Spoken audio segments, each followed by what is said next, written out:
The new Legend Seer just released for Apex Legends Season 10 and he's looking very strong. Some pro players like Imperial Hull are already calling for a nerf. And Seer's kit does a lot of what Bloodhound's kit does too. And considering that Bloodhound has been a stable meta pick in ranked and competitive, a lot of people are wondering now, what should I pick? Is Seer better than Bloodhound? Should I pick Seer? Should I pick Bloodhound? Who's this guy? I'm Tabesu, let's get into it and find out whether you should pick Seer over Bloodhound in Apex Legends Season 10. Let's start with the passive. Seer and Bloodhound both can scan beacons as they are both recon characters, which is always super useful once you start playing sweaty matches. Seer has a heartbeat sensor which he can view when he ADSs with or without a weapon, which will show you the direction and the number of enemies around you, and the range of this thing is insane. It will detect enemies that are not behind cover without any range limitation as far as I was able to test it, which will be indicated by a blue hint or a blue triangle when they are closer, and up to 75 meters through walls with an orange indicator. The whole circle will also light up orange if you are directly looking at an enemy in the 75 meter range. The heartbeat sensor has no cooldown and enemies have no indication that they are being detected by it at all. I smelt him. You can literally just do a 360 while holding ADS and you will immediately know if there's anyone around. More on that in a second. If you're worried that the heartbeat sensor will throw off your aim, it actually disappears as soon as you start shooting, which is nice if you're in a duel and you're already seeing the enemy anyways. Bloodhound, on the other hand, can see some clues in the environment which will give him an idea of which way and how long ago enemies have traveled through the area. It's quite clear that Seer's passive is way better than Bloodhound's, so let's look at the tactical next. Seer's tactical sends out his Microdrones and what I like to call a Kamehameha, a pretty thick beam straight in front of him with a range of 75 meters, which is the orange color range of his heartbeat sensor, which will trigger slightly delayed, giving enemies a very brief moment to dodge out of its way, which is really hard to do. Any enemy hit by this effect will be marked for 8 seconds, which will reveal the outline, their health and shield to everyone in your team through walls. This trigger will also interrupt anything the enemy is doing, like popping a bat, cells, healing or reviving, or even Pathfinder grappling away or Valkyrie flying. And on top of that, it also deals 10 damage, because why not? You will actually down people with this. The cooldown of his tactical is 30 seconds, 24 seconds with a gold helmet.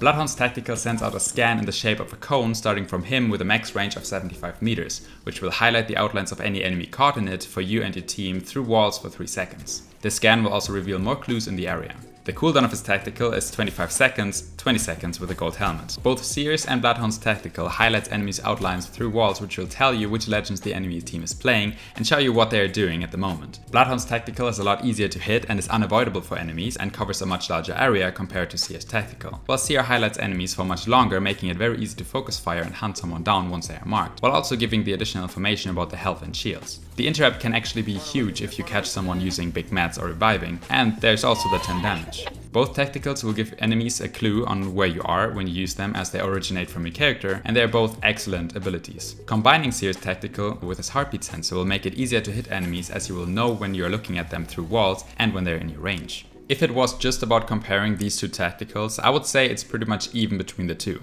Maybe giving Seer the slight edge, as his tactical can have a higher impact when used correctly, giving him a higher skill ceiling than Bloodhound. But the fact that Seer already gets all that information about where and how many enemies are around him through his heartbeat sensor in a 360 space around him, without revealing his own position, makes Seer clearly the better choice thus far, looking at the combination of passive and tactical. With Bloodhound's tactical, it's also entirely possible to actually miss somebody really close to you, because they were just outside of your cone, while Seer will definitely know if somebody is there with his heartbeat sensor, which is 100% accurate.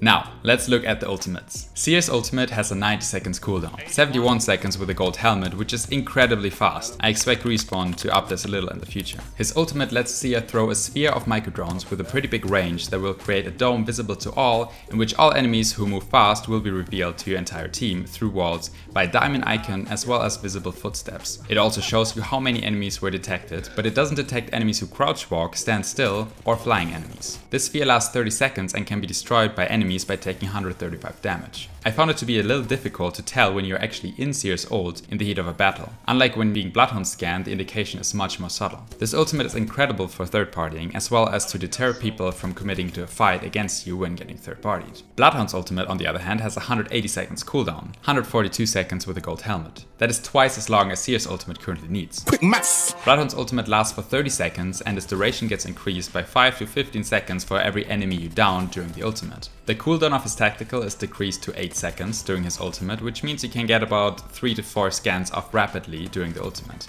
Bloodhound's movement speed is also increased by 30%, which is almost an octane stim, and his FOV increases, for example, from 110 to 120, which both can throw your aim off if you aren't used to it, but otherwise are great for fighting. Enemy footprints are highlighted in red, not through walls, just on the floor, and Bloodhound also sees enemies in red like you would through a digital thread, which means he can easily beam people through Bangalore smokes and generally sees enemies better once you're used to it. Comparing both ultimates with each other, it's kind of hard to call the clear favorite. Seer's ultimate cooldown makes him able to practically use it at will in every fight, and both ultimates are incredibly strong for third partying, while Bloodhound's ultimate is stronger in a head-to-head 3 vs 3, as enemies will be more composed to play around Seer's ultimate if there is less chaos going on. A cool thing about Seer's ultimate is that it will stay even after Seer himself is downed, which can bring more value to your team if you go down first. And Bloodhound also tells enemies where he is and where he is attacking from with every scan he does, while also emitting this scary Bloodhound ultimate sound. Seer's ultimate also synergizes really well with his tactical, as all that information will, again, make it easier to line up a shot for his Microdrone Kamehameha.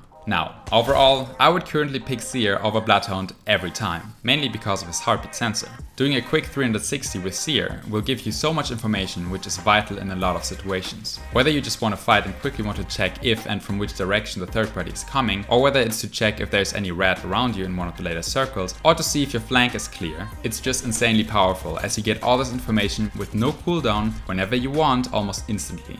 He's a bit of a high maintenance character as you want to do these 360 scans a lot, which can be annoying, but the reward is huge. Now, can you pick Bloodhound and Seer on the same team to know everything and see everything all the time every time? Yes, absolutely. You would have to sacrifice either a movement legend like Octane or the meta daddy Gibraltar, but it could be worth it. I'm very curious to see how the meta evolves. I do think they will do some slight adjusting to Seer eventually, but for now I recommend checking him out for sure. What do you think? Do you agree with me picking Seer over Bloodhound? Do you have any other points that I might have missed? Let us know in the comments. These videos take a ton of work to make. This one definitely took well over 10 hours, so any like, comment or share if you enjoyed it would be really appreciated.